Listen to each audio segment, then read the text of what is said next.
Yes, welcome everyone. It's noon Eastern time and you're watching this live. Of course, it is time for the High Noon Hemp Show. You can find us in many, many places. You can find us on Facebook, the Temptations Beach Facebook page. Of course, we're also on YouTube at the Jedi Hemp YouTube channel and on the old X or Twitter, whatever you call it, at Temptations. I am Stoner Jesus. If I sound off or seem a little bit off, I am currently under the weather, but I'm here for you because it's very important. Guinness World Records may not care, other people may not care, but we are here talking about hemp for you. He is Beach, live from an undisclosed location in the frigid Cincinnati area. Beach, how are things this week in the world of temptations? It's true. The coldness is here. It's late January, and this is the time of year I expect it to be cold. It's true. Yeah. But welcome, everyone, to the High Noon Hemp Show. That's right. It's high noon. It's Wednesday. We're here to talk about hemp. It's got to be the High Noon Hemp Show. Speaking of that, Stoner, do you know what today is? I know that it's Wednesday. It's time, of course, for the High Noon Hemp Show, but what other day is it, Beach? Hemp Day! Sweeping the country. Join us for Hemp Day every Wednesday here on the High Noon Hemp Show. And remember, folks, the FDA has not evaluated this show for safety or efficacy. That being said, let's go ahead and do our pledge. Put your peace signs on your hemp. That's what I do. I pledge allegiance to the hemp fields of America and to the soil in which it is planted. One seed under the sun with responsibility, sustainability, and thrivability for all. All right. Well, let's just jump right into it here. Product spotlight. 4 from the store this week, 2 from my door. The first one is all new strains. This is the THCA stuff. So we've got Pineapple OG, Super Boof, and Groovy Grape, an indica, a hybrid, and a sativa. I will have to say, and again, I get the therapeutic value of cannabis when I use it. I don't a lot of times really feel the effects, whether it's uplifting or down or whatnot. But I will say I took 2 hits of the indica, and man, I had to fight off closing my eyes. So, if you're really looking for something to put you in the couch, as they say, I will have to say that I can feel the downness of this particular strain. So, anyway, how about some Planet Everywhere ear warmers? Been wearing them on the show for the coldness. It's just cold, so if you need to keep your ears warm, but maybe don't like wearing a whole head hat. I don't know. It's hard to say. Then how about just the ear warmer part? If you've got a hoodie in these, then I think you're doing well as keeping the old head warm. And again, made right here in that Planet Everywhere manufacturing. The next, what are we having here? Oh, how about some Earthly Body High Tide? Now, we've got a whole range of Earthly Body products, but I figured, you know what? It's middle of January. Why not encourage people to have the scent of summer, which is what this High Tide has, and you've got your lotion and your sprays and a whole all kinds of different lines of things there for the body care. I will have to say that I am feeling the dryness. It's, this is the time of year when I do break out my lotion and my lip balm for sure, because definitely feeling the dryness with this sub-zero weather that we're having one way or another. So there's that. Earthly Body. We love them. They're great. They have been around forever. And of course, I thought this was apropos for this week. How about a Maha? I have to call it a Maha hat. Make America Hemp Again. This is a grassroots hat on the shelves. I almost wore my Make America Hemp Again hat for the show. Mine is not. I have a camo one like this, but I also have another one that was given to me by uh, the. It was Stacy is her name. I was trying to. She was the cannabis. You know, I'm like flaking here. The cannabis, which I believe is still on the road. I believe that there's someone out there trying to get working on the cannabis to get out, or it's out there. I don't know, but Stacy drove the cannabis around the country for years and years and years until it actually ended up um, at our Sharonville location when the last time uh, that she had issues, I believe, with the engine at that point or something. Um, it was great. It was awesome. Huge. I have to find my pictures. Maybe wear that hat next week. But it's one of the few hemp things that anyone has really ever given me. Very rarely do people actually say, "Give me hemp stuff." It happens, but she gave me my green Make America Hemp Again hat. It was quite an honor, to be honest with you. So maybe I'll wear that next week. But if you want one and you want a camo one, it's going to be a ton. Next 4 years, man, I'm going to probably be just trying to dress in camo so no one knows that I'm out there. um, and so anyway, there you have it. Now the two from my door. There's four from the store. The two from my door is actually my Marley speaker and my Marley headphones. And I used to wear my headphones for the show when I had it working with my microphone and those, and it worked really great. And then all of a sudden things changed and it didn't work anymore. I don't know why. And so I have to find my Marley headphones. My speaker I have on the boat, I know for sure. It's just a little speaker, obviously.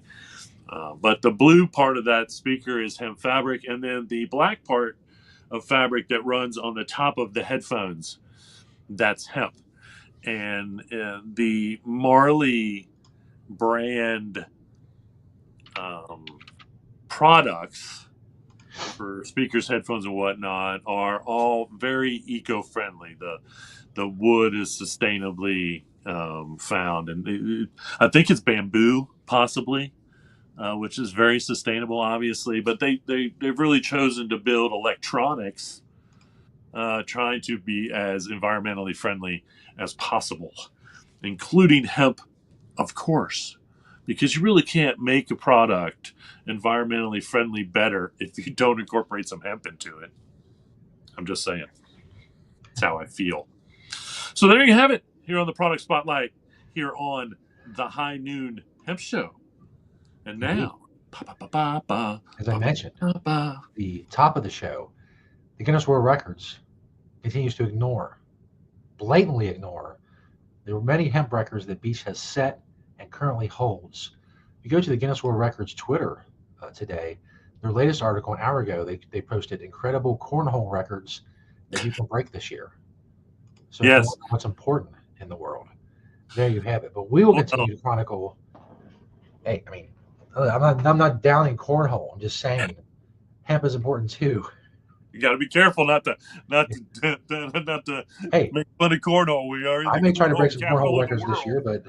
but still, we get some recognition for the many hemp records that Beach has set. And we chronicle the clothing part, especially every single week, right here on the Beachwear segment. When I ask Beach, what are you wearing, Beach? It's true. If you're curious what I'm wearing on this fine subarctic 0 day in Ohio, now you'll know. So my jacket there, of course, my hemp hood lamb, super thick, and amazingly, again, just with this shirt underneath, still warm. Um, and then my hat is a Satori beanie. My shirt, how about this, folks, is an actual Ralph Lauren polo. That's Wow. right. So take that to your Guinness Book of World Records. That's right. And then my pants are Orvis jeans or pants. I don't know if you call them jeans when they're that color. They're jean material.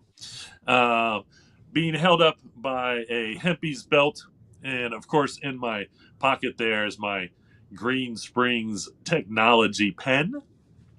Underneath it all, a pair of I Love Bad boxer briefs. My socks are Satori, so head to toe, I'm kind of Satori today. Um, and those are the cantilever knee highs. Yeah, those come in very handy in the cold as well. I will wholeheartedly admit. Um, and then a pair of Adidas sneakers there. Um, Putting it all together on this fine cold day. And of course, speaking of, those Guinness Book of World Records and cornhole records, yes, we made cornhole bags. I don't know that we have any left. Um, and I don't know if they were regulation, but we did use regulation specs as far as the size and whatnot when we made these. Of course, a part of my Guinness or my world record breaking collection of hemp goods, I do have a set of those hemp cornhole bags. Because again, Cincinnati is literally, I do believe, or could be nominated for uh, cornhole capital of the world, for that matter. It is. Right. It's one of those things that really. I feel I don't know where it came from originally, but I'm sure someone in Cincinnati claims to have been the first person to come up with this game. I don't know. Now I'm gonna have to go look it up after the show just to do a little research. I'll let you know what I find out. Um, but speaking of that, or actually not related at all, let's check out a little uh, Planet Everywhere Productions trailer, and then we'll be back with the news.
The quest.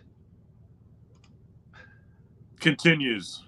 That's right. The hemp quest is always going on. I was reminded in that hemp quest, and again, I made these. I know I promised last week that I would have a new one, and of course, I remembered that about an hour ago. I promised that for last week, so I swear I'm going to try to get a new trailer together. But this one showed, I think, again. The diversity just in the hemp foods, because we had the hemp dogs, which I believe still exist, and we haven't had them in the stores for a while. They're out of Kentucky, but we've had some really interesting food products on the shelves over the last 29 years. For sure, I'm gonna have to go back and see if I can just put a little list together of all that, because the diversity of food, once again, that we can include hemp in, is endless, and needs to be done. More on that in the news. Or actually, how about more on that right now? Let's go ahead and check out this hemp versus flax. And it was kind of a which is healthier kind of situation. And it was really like which is healthier in this kind of super food category that these are in. And again, I know I've said in the past I really don't like that superfood connotation, but these are obviously very highly nutritional foods that we should be eating one way or another. Most of the categories, hemp wins out. Honestly, if you put the two side by side as they have done, category on the left is hemp. Category on the right is flaxseed as far as their nutritional value and content, all containing much of the same things. The only thing I found interesting, if you scroll back up there again, is that fiber. We always talk about how much fiber there is in hemp. Now, what I want to say here is this is the fiber in the hulled seed. I'd like to see I'd like to see the fiber comparison with the whole seed, with the shell, as they say, which is very confusing when you say hulled, which is Hulled, which means they take the shell off, and it's the little kind of natural colored um, substance that's inside the seed, which has 99.9 almost percent of the nutritional value. But if you leave the seed on and then grind that up, say, into a powder and whatnot, and make the food products out of that, I think you would have a different fiber content. Because and again, I would love to see the fiber content now of the shell of the hemp seed. Predominantly now you see, when you go to the grocery store and you find your hemp, and they call them hemp hearts, because it kind of is, it's the inside of the seed that does contain most of the nutritional value. Um, and so again, you can see how good these numbers are if trying to boost any of this stuff in your diet, and everyone should. And the older you are, from my understanding, the more you really should boost these. Because of its plant-based protein content, either way, and because of the magnesium and the potassium and all these other vitamins and minerals that hemp seed contains. And obviously flax does too. Again, most of them aren't as high as hemp. There are a couple. I think the phosphorus was no. What's the least? If you need phosphorus, you should be eating hemp hearts or hemp food that contains a decent amount of uh, hemp in it. And again, this is I forget, 3 tablespoons. 3 tablespoons, and you get all this nutritional value out of hemp or flax. Either way. So again, it just kind of once again shows you how we should all be eating as much hemp as we can. Um, because even if you look at like how much hemp contains for 3 tablespoons, a lot of that stuff is still short, of the daily percentage that they recommend. So Uh, the article is titled "5 Healthy Oils to Add to Your Dog's Diet."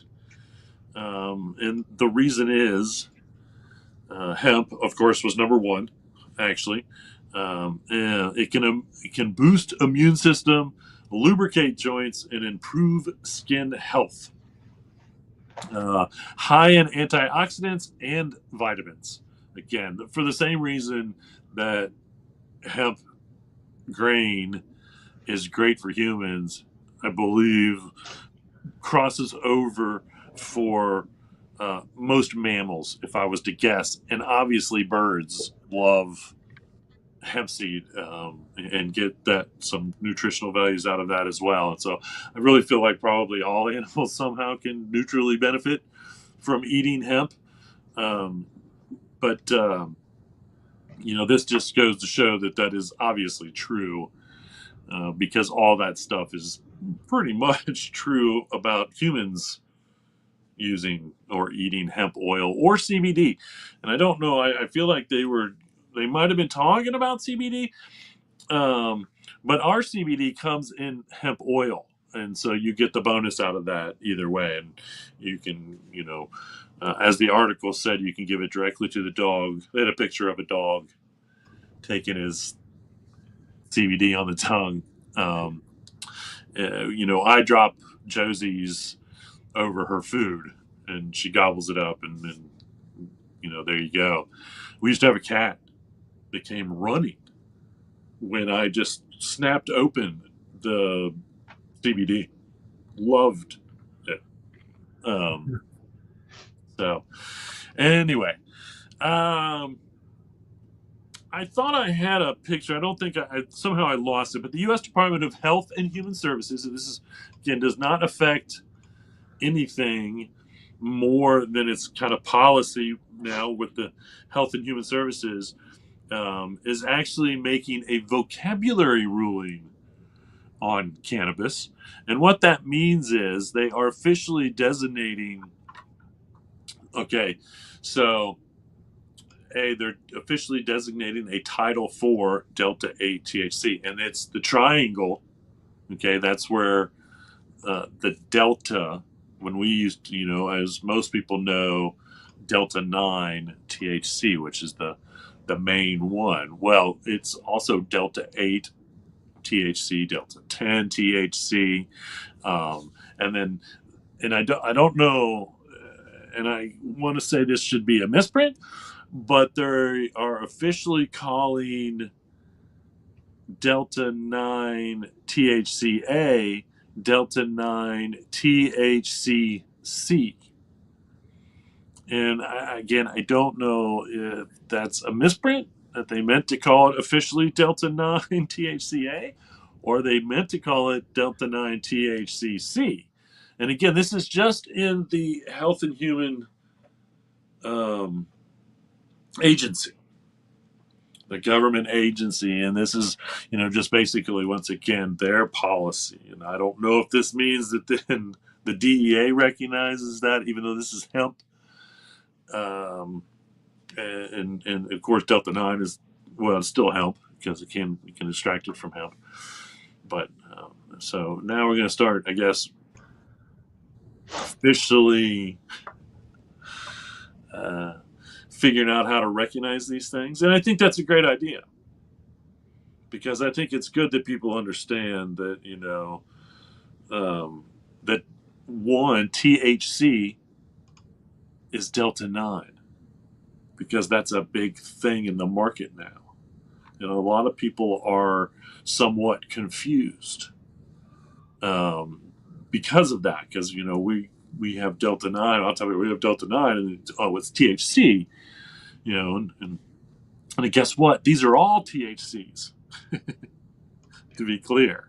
That's why referring to it as Delta 9 or Delta 8 or Delta 10 or Delta 9 THC C, I don't know. But, it does clarify specifically what it is, just as, cannabidiol, cannabigerol, cannabidiol, CBN, CBD, CBG, all of those are those specific names. And so we know exactly what it is you're getting. So, the evolution of government cannabis.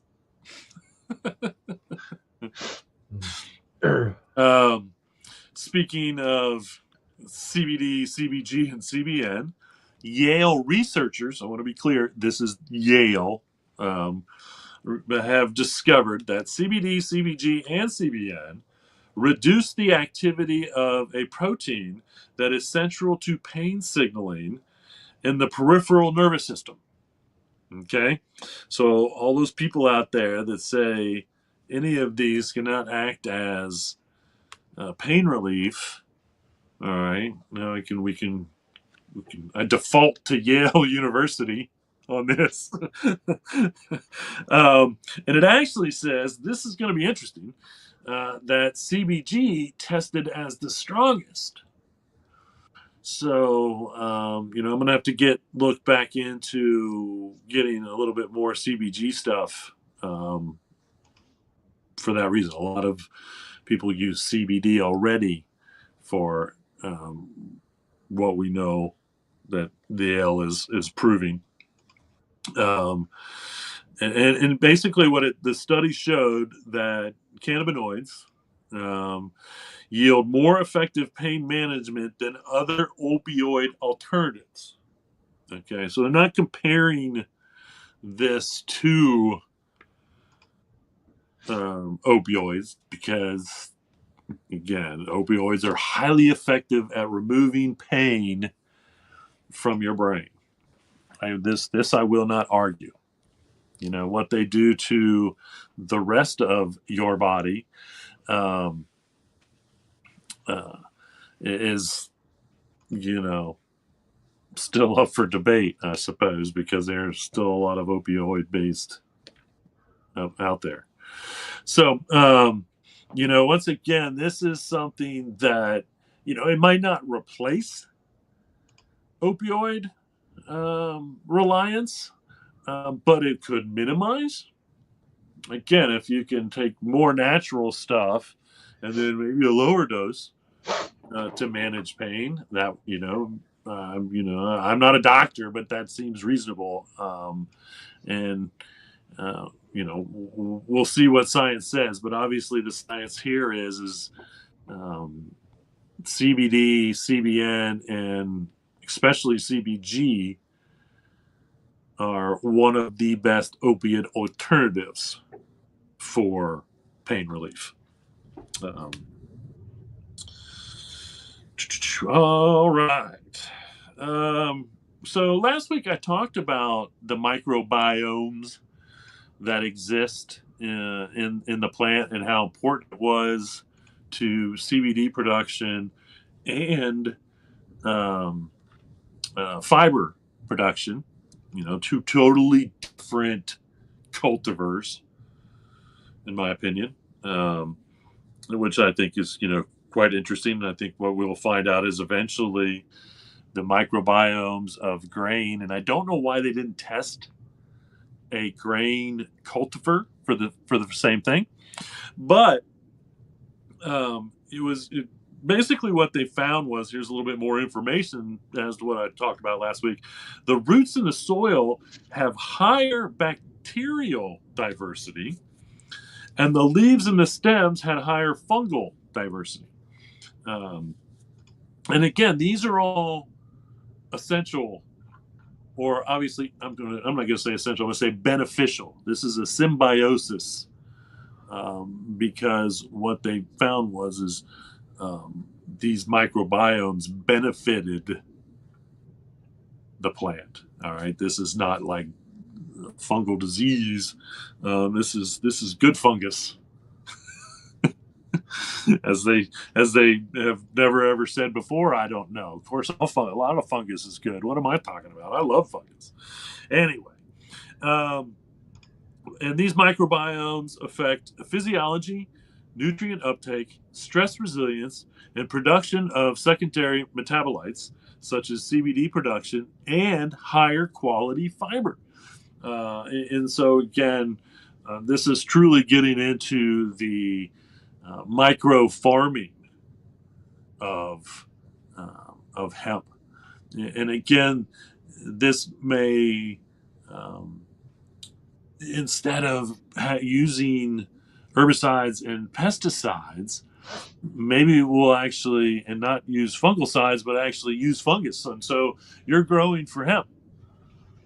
Instead of spraying a bunch of junk on your hemp to make it better, you actually spray something that we know makes it better. So if this particular fungus helps make a better hemp, then we add it. And so we're adding to the superiority of the plant to begin with. But I believe also then making it so it uses that bacteria, that natural bacteria that it wants, and that natural fungus that it wants. It probably keeps the stuff, the fungus that it doesn't want off, or resist the bacteria that it doesn't want. I don't know. Again, this plant is just proves to be more and more unbelievable as we go along, and this just shows the difference. And again, I've always said that there are three categories to industrial hemp now when it comes to growing, and that is growing for the grain, which is the food product, or oil, whether it's food oil or a combustible oil for vehicles or whatnot.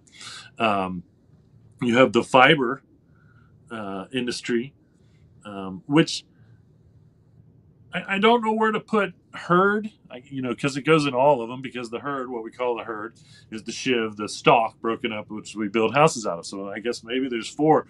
I don't think that anybody's specifically growing for herd right now because it ends up being a byproduct, whether you're growing for grain, fiber, or CBD. And so, it kind of has its own category because no one is specifically saying, I want to grow for the stalk yet.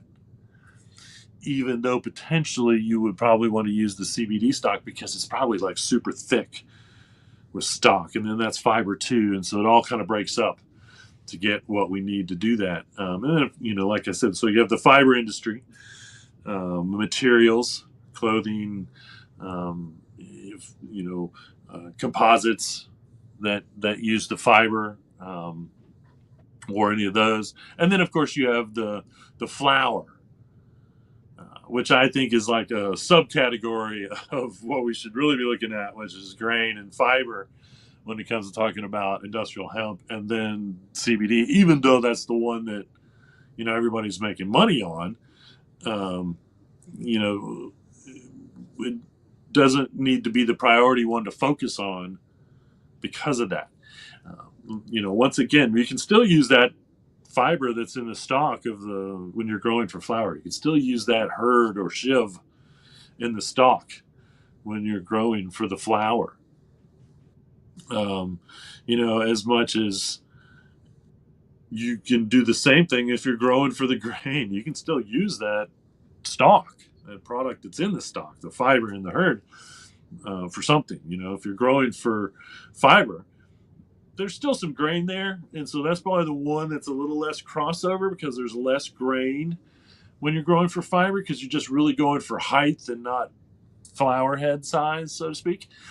But there's still grain, and so I've always said that I think that if you're growing for fiber, you keep that grain if you're successful at getting great heights out of the fiber and keep growing that. And then again, maybe you boost that with a little fungus, a little bacteria.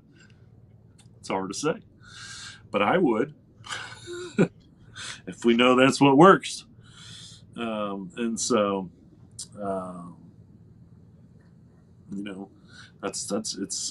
we're getting it. We have not. This is just the beginning of really micro studying, literally, pun intended, I should say, the cannabis plant. And, we know all the big stuff that it does. And we get into the little stuff like this, it just gains to the success of knowing that diversity, and sends certain cultivars in one direction, certain cultivars in another direction, and then, makes it more successful no matter what cultivar you're growing. On a weirder note, so Sutter County in California, and this was like a month ago, I guess, they voted to temporarily ban hemp farming. And, it was interesting because the smell was the biggest argument, okay, that the residents had. And the farmers kind of admitted that it wasn't making great money, but they still wanted to do it. They still wanted to be able to grow it. But I think the weirdest thing about it was a 45-day ban, which I feel like is almost up. And I don't So, I mean, when it's up, can we then put the seeds back in the ground and grow it? I don't, it's like, why would you put a 45-day ban on hemp farming? And again, in certain parts of California, I don't know, it could even be Southern California, you wouldn't want anything in the ground right now because of how cold it is in the South. I don't know if that started in California or not. And I don't know, and I have not really checked on the status of hemp farming in California under the governor's ban on hemp, basically, to begin with. So I'm not even sure that how much of it matters under what's going on in California because of what their governor did. So, and that was industrial hemp. I mean, he hit the industrial hemp market pretty good because he's obviously in the pockets of the marijuana industry that's thrived in California now for, let's see, almost 30 years, because we were open before Prop 215 passed, which was in 1996. We opened in 1995. Prop 215 passed in California, the first state to have legal marijuana. It was a medical marijuana bill, if you don't know. And so, they've had 30 years. Again, that industry is doing mighty fine. So once again, I don't know why he had to, attack the hemp industry and make it harder for farmers to grow hemp and retailers to sell hemp and all these things in a state where marijuana thrives just fine. And I don't understand why the marijuana industry then wouldn't just get into the hemp industry that doesn't take much to cross over to. It's pretty simple. Just remove the THC or reduce it to 0.3% at the end of the year, and you go ahead. I don't know. It's just so confusing. It's frustrating. So I'll keep you updated on the old Sutter County. If you live anywhere or live in Sutter County, California. And again, it was funny because it was like, the smell was like for 2 weeks or something, obviously. From the time that the flowers probably mature to the time they cut the hemp down, no matter what they're growing for, it probably is only a couple weeks of real. And this is what I really found interesting is like one of the residents said that the smell is everywhere. You can smell it at the schools and it's in their clothing and all this. And I'm like, I don't even know if I buy that. But, it is what it is. And we already know that, this is precedence, I suppose, that cannabis has actually been ruled to be non-toxic, which means the smell is not harmful. So although it smells bad, just like cow poop or some of the other agricultural crops that don't smell good when they go to flower either, isn't harmful in any way. Which means really for a couple of weeks you just have to deal with it, I guess. Be like, it's cannabis season. Which I don't understand really, and once again in California, how there's no smell of cannabis all the time, because it just seems like one of those places where people would be growing it for whatever reason. I don't know. So weird. 45-day ban on farming industrial hemp because of its smell, more or less. And because it did say, for some reason, I don't know why this cost the county money, some type of enforcement thing or something, but supposedly it was costing the county money as well. And so I don't even know. So however it was costing you money, just stop doing that. Yeah. Stay out of it. Just let the farmers grow it and whatever. So anyway, How about a recipe? This is pretty simple and sounds freaking delicious. Spicy cucumber avocado onion salad. Once again, quite simple to do. A couple tablespoons of hemp, so there, add one more tablespoon if you want, and then you've got all that nutritional value that we showed earlier on the show. And so we'll leave this up here for a second if you want to get a little screenshot of it. Um, you know, Either way, there are thousands and thousands of hemp recipes, and a lot of them I will have to argue. Uh, just use hemp hearts, and there are hemp hearts. Everybody sells hemp hearts, and I want to remind you before you go to your grocery store and find them. They may be a little expensive. I think I reported recently that Costco, if you have a Costco membership, has the best deal on hemp hearts. Um, but if you only need a couple tablespoons here and there to get to get a decent amount of nutritional value out of them, then that bag of hemp hearts can go a long way. And so it's the nutritional value that you're looking at, and hopefully the more that we grow for grain in the United States, and this is what we need to do, the more we need that price will come down. Right now, we import a good majority of our hemp grain from Canada.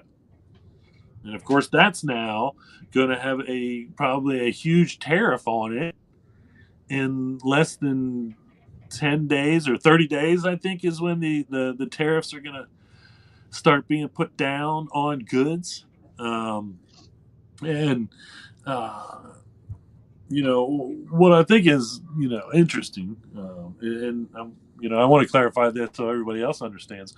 So the tariff is going to cost the importers, the businesses in the United States that sell hemp hearts, say, that are coming from Canada, pay that price. So if Costco orders 100 million pounds or whatever of hemp hearts to sell, they have to pay the tariff.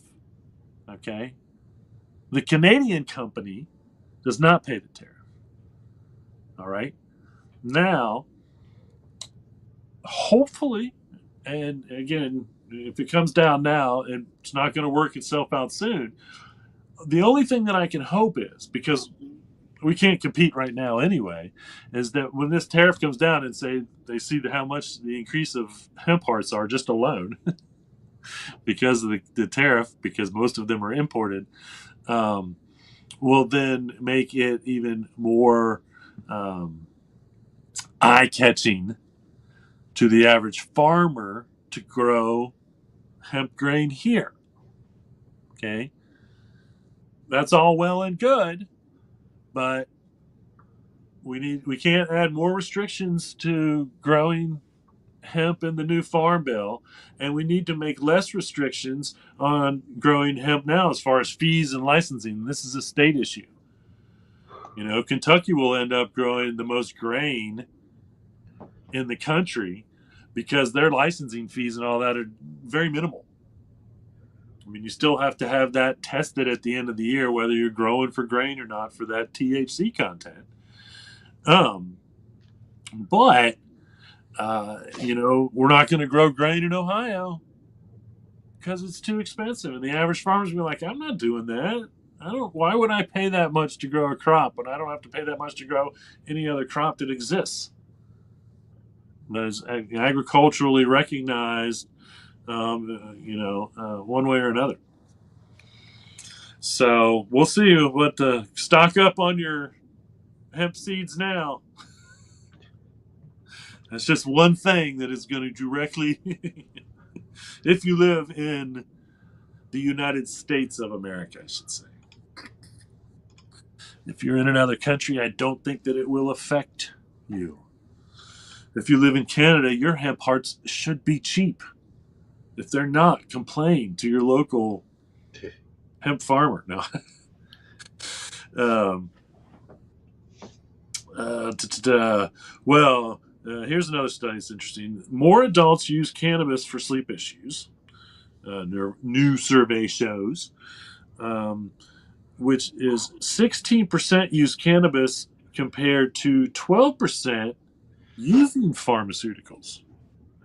And so more people are using cannabis for a sleep aid than people that use pharmaceuticals for a sleep aid. And again, the article was started. No, that was a different article. I'm sorry. I'm going to finish talking about this. And again, uh, we know that our customers, one of the three main reasons is for sleep issues that they use just CBD. Now we're seeing that once again more and more that CBN is also proving to be very beneficial when it comes to sleep issues, and so we're seeing a little bit more increase in that. So, um, you know, uh, this is interesting to see, and not, I guess somewhat. Uh, and again, I know a lot of people, and I don't know now. Now the study that I want to see is okay. So 16% is CBD. Okay, 12% is prescriptions. So that's 28%. So I mean, how many people do nothing? They just don't get a good night's sleep. How many people are using other types like melatonin, or it didn't really say. Um, uh, what other people were still, and obviously people are still using melatonin. I'm sure that there are other valerian, and I know that there are some other natural herbs that are known to have or be sleep aids. uh, and so and again, this is just another natural substance. I read somewhere years ago that melatonin works great, but you shouldn't constantly use melatonin. You should use it briefly and then stop using it. But again, I'm not a doctor and I don't have medical proof on that. So always look into your substances and get the real lowdown on anything, whether it's natural or pharmaceutical. In my opinion, that just makes sense. Um, Here's kind of neat. If you are in the construction world, or perhaps you are an architect, or maybe you just want to build a house out of hemp. Um, right now, you can go to hemp texture, I believe, and their website is listed in this post. But apparently, here they have prepared for you a little sample box of all the products that they make. And again, they do um, uh, the hempcrete stuff that which is normally called insulation when using, because you can't use it as load bearing. But then they also do fiber insulation and other construction materials. And so if you're an eco architect, or you're a eco builder, or you're just someone who is looking to build and wants to do the research on hemp. This is what most people do. Most people, I have seen a majority of people have end up building with hemp because they've actually researched best building materials, safest building materials, healthiest building materials, those type of things, and then they end up wanting to use hemp because it's better in every category, including the eco-friendliness, the sustainability, the um, carbon positivity, I should say, because not only does hemp take more carbon out of the air than trees do when you're growing it, when you use hempcrete, it continues to absorb carbon and store it in a very positive way. Uh, and so, there's multiple reasons, but, this is, and I'm glad to see these guys, they've been going at it for a while, and there's no slowing them down. And I hope that they get, their materials and, even 10% of the construction world right now, because that would be huge. And then we just keep moving forward with using hemp in construction and stop using all the unfriendly materials or the materials we know we're going to run out of, like the sand for concrete. Hemp replaces that. And once again, it's sustainable because we get it every 6 months or so. 5 to 6 months to grow it. New study shows CBD with small amounts of THC is not genotoxic or mutagenic when used as an orally ingested extract. Okay, so I'm gonna dumb this one down even for me, I believe. Okay, basically what they're saying here is CBD tincture, because it does have low doses of THC within 0.3% or less by dry weight with a flower. Okay, does not cause cancer or mutations. Okay, that's what genotoxic.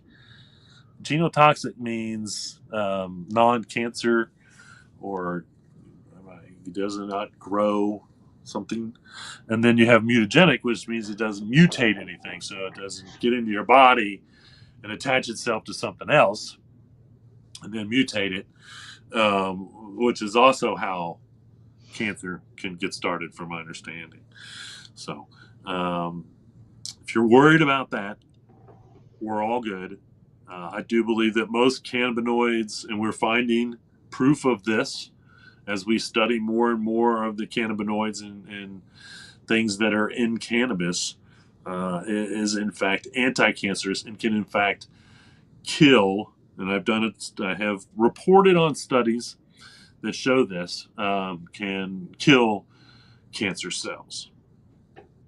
So, that's the one thing that, if nothing else, is the essential reason to taking cannabis off the controlled substance list federally, or what they call marijuana. And I want to take it off the controlled substance list. And this opens up for all kinds of medical studies. Obviously, if we reschedule to Schedule 2, then it still opens up the pathway for legitimate medical studies in the United States on marijuana. So, it's good either way, because once again, it legitimizes exactly everything that cannabis can do. It will help specifically say, like, this version of cannabis is best for this. This version of cannabis is best for this. And there are so many versions, because we can change the percentages of the main ingredients. Again, all those cannabinoids, CBG, CBN, CBD, Delta 9, THC, for that matter, can all be specifically gained in percentages. And so once we find out what does what specifically, even more than we're finding out now, it will add to, say, knowing that, if you do a 10% CBD CBN, then that's going to be best for sleep. If you do a 10% CBD CBG, 20% total, then that's going to be better for the pain relief or whatnot. And so, anyway, there's so much more to learn, and that will open the pathways. We can do these studies now with CBD or CBN or CBG. Because it is those are off the controlled substance list, wind derived from industrial hemp. Okay, you cannot derive CBD from marijuana and it's off the controlled substance list. Okay, it has to be CBD derived from um, industrial hemp. Just like Delta 9 derived from industrial hemp is not on the controlled substance list. Just that's the rules. Specifically written one way or another, whether you want to argue with them right, wrong, or indifferent, specifically written. And the market is there. We need to not mess with it. We need to move forward. We need to keep deregulating, not more regulating. We can't go back to regulating. We need to don't add more regulations to growing industrial hemp. Add less regulations to growing industrial hemp. And let the states work it out. If they really think and they can get away with it and their citizens are better off with it, they're making a huge mistake. But if they want to ban any of that stuff or try to ban or whatever, and I'm all about age restrictions if they really think they need to be there for some of this stuff. So we'll see. Here's another foreign study, because I know that I reported on a study years ago, 3 years ago, probably at least. It was done in Britain on this subject. But a study in Spain showed that CBD ingestion does not affect driving. Zero effect versus a placebo as far as inhibiting your ability to drive a motor vehicle, which we have known for a long time. That's the beauty of CBD, CBN, CBG is there are no physical side effects. The side effects that you feel aid therapeutically with whatever it is you need them to do. But, you don't have what they prefer, like they refer to as a buzz. There are no physical side effects to ingesting those. And that's why you're completely safe to take your CBD tincture or your CBD gummies and then go out in public and drive.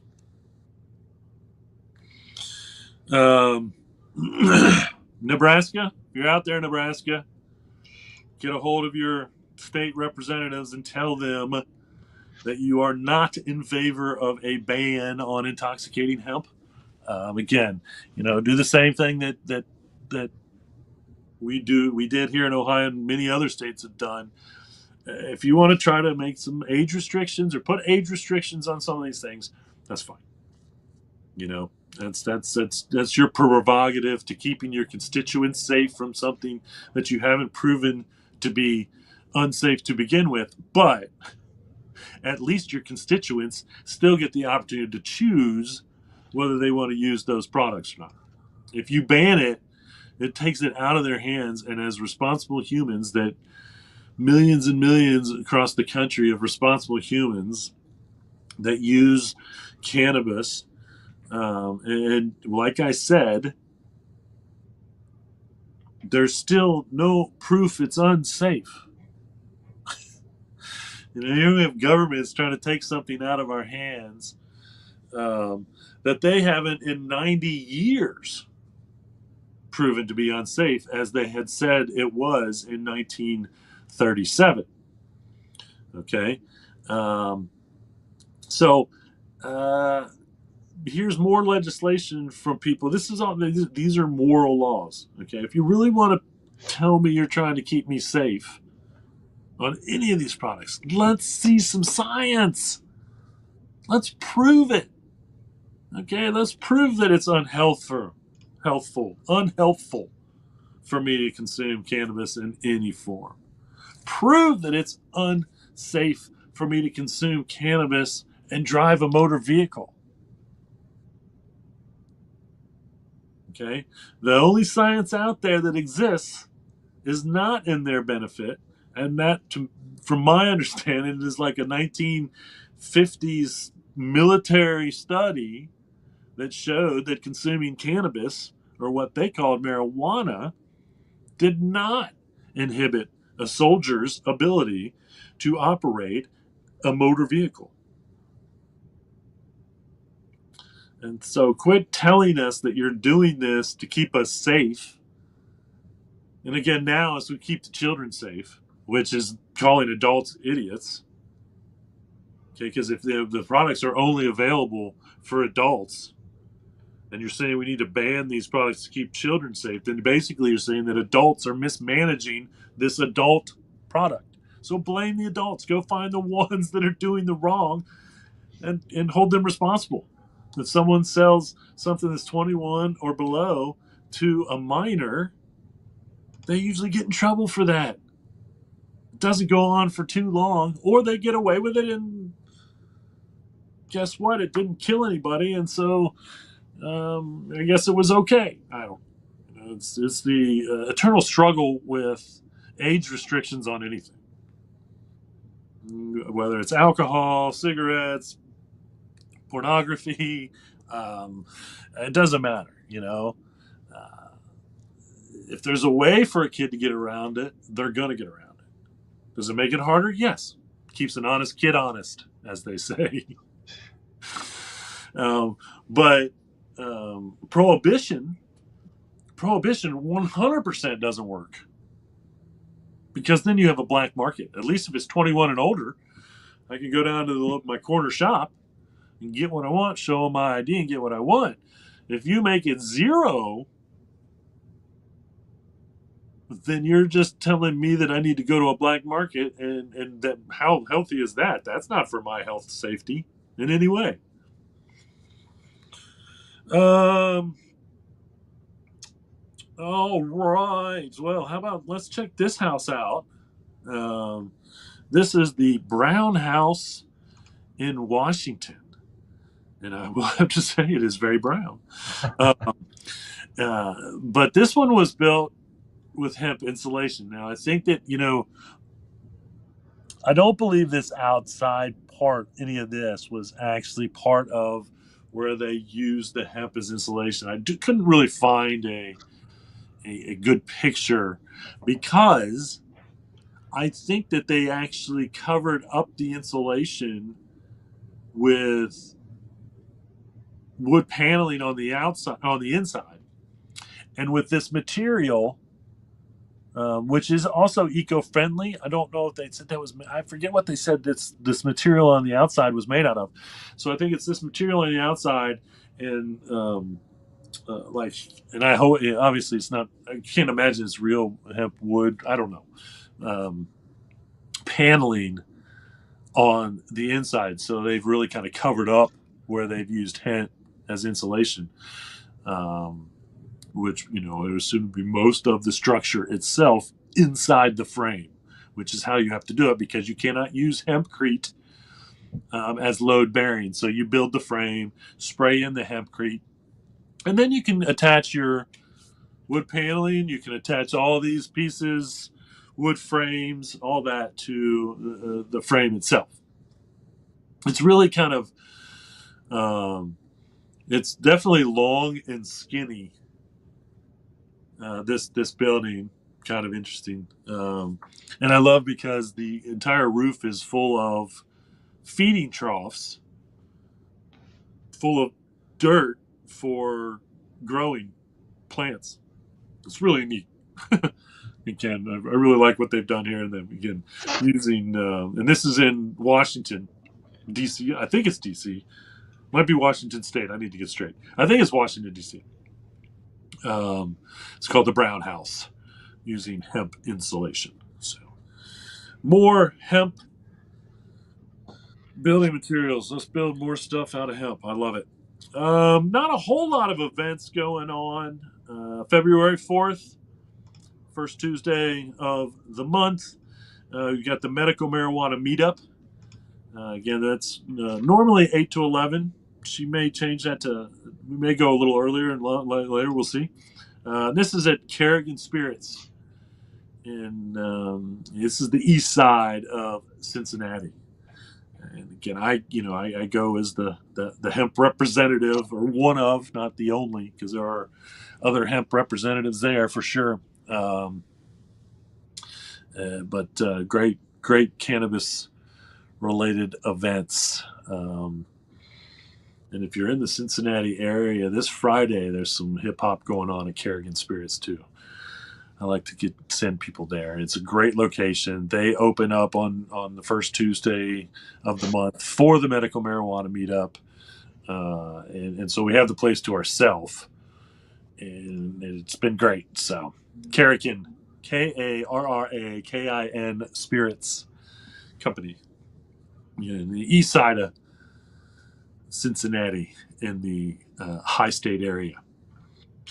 And then the official dates for NOCO have been officially announced. The official dates have been officially announced. Here they are officially. April 10th through the 12th. This year it starts on my born day. How about that? Nice. It's a good enough reason to travel to Estes Park, Colorado. We were at, I think we went to, Mary and I traveled out for the third NOCO. I would love to have said I was at the first NOCO, but I do believe it was the third NOCO. It was unbelievably great. As much as I think that NOCO, can be, maybe they should go for the world record amount of hemp products in under one roof. I don't know, because there is a lot of hemp there. It's a great event. Speakers, people vending, selling their products, showing you everything that's great about hemp.